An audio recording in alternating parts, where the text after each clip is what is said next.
Hello, Bill. Dr. Bill, good afternoon to you. How are you doing? Good. How was your manic day going on at the conference? What's the now, I guess you had a few new travels. Where have you gone? Oh, well, we were in Ecuador about a month ago, working with Brian O'Leary and George Green. I think you know George, don't you? Oh, yes. I know George quite well. And Brian O'Leary, ex-NASA, he's a free energy activist, and he's a very wonderful man. We were delighted to get to know him. And Ecuador is a very interesting place to be. Now we're in somewhere completely different at the Los Angeles Conscious Life Expo. Oh, yeah, that's good. We've been talking informally with David Icke and Jordan Maxwell and a number of other people who you know pretty well. I heard that David was down for the conference, too. Is that right?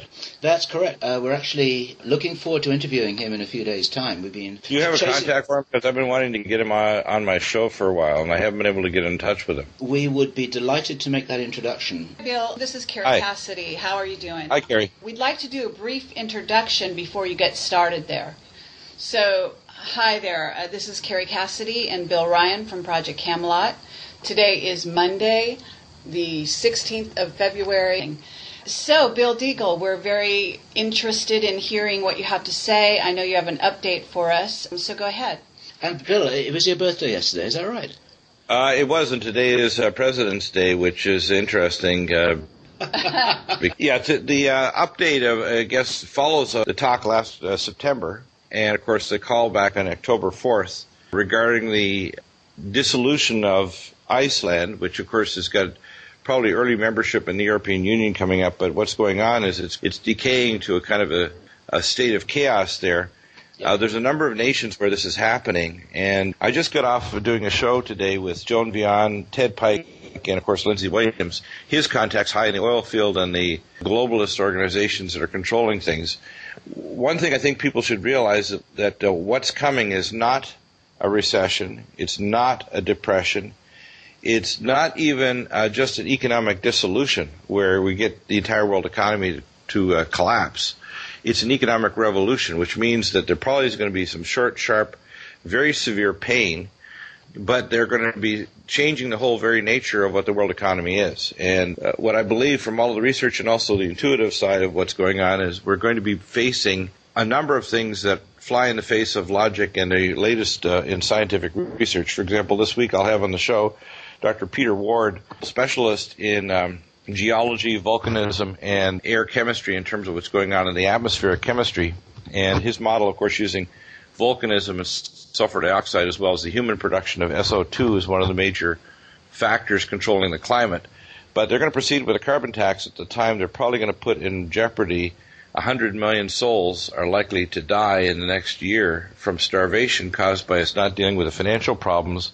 And if there's a financial seizure, in a sense, where the entire world economy shuts down, and this is happening both in U.S. ports and elsewhere, it's called the Baltic Dry Index, which means that goods are not being shipped anywhere in the world. That means food, automobiles, everything shutting down. It actually shut down 87% over its average.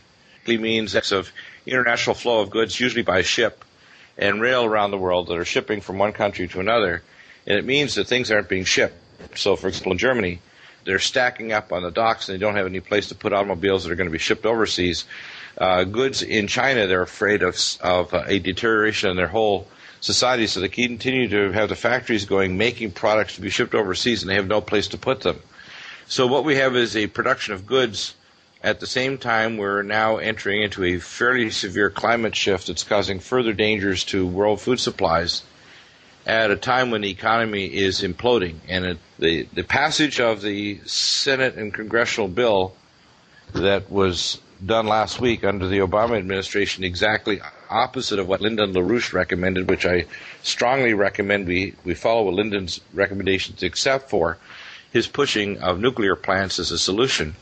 We had Dr. Ernest Sternglass on the show last week, and I agree with him that we need to use natural gas and convert these nuclear power plants because they all release radioisotopes, and we do have a time window with technologies coming online, including nuclear fusion, solar and wind and other energies that can help reduce the need. But the real problem right now in the short term is that we're moving into not a depression, but an economic meltdown and a complete conversion of the world economy. And I believe that during this period of pain, we're under incredible danger of making wrong decisions. It looks like the Israelis have elected a government that's extremely right-wing and will not give any quota to the Palestinians and is very likely to want to attack Iran in the next 6 months. This will also lead us to this peace treaty that we keep talking about that is likely to happen, where they partition the state of Israel and will guarantee a future war with an indefensible border. And the financial system is basically going to be tied to a world tracking system, so everything is inside their computer databases. No, we're going to deal with a long-standing depression that's going to last for years and decades, something that's much more akin to a battlefield wound in the Civil War where the battlefield doctor amputates a limb after a cannonball, takes off part of someone's leg. It's going to be extremely painful without anesthetic on the battlefield with cautery and saws, etc. And that's the thing that people need to grasp here, is this is not like anything we experienced before, either in the Great Depression of the 1930s. It's more in keeping with the collapse of the Lombardy system in the 14th century that resulted in the Black Death, but it's even more than that, because what we're going to end up out of it very quickly is a whole new world economy where everything's in an electronic system that they have absolute control over every citizen on Earth, including tracking and control. And that's where we're going, and it's going to happen fairly rapidly with regionalized world currencies and debt restructuring of the planet. The problem I see right now is that I hear a lot of disinformation and fear-mongering. We still can't control where this goes. We do not have to go down the pathway that leads to the starvation of 100 million people and puts at risk the dangers of laying the groundwork for a pandemic, because the Japanese company Panasonic is already recalling their employees to Japan because they foresee in the next few months a pandemic.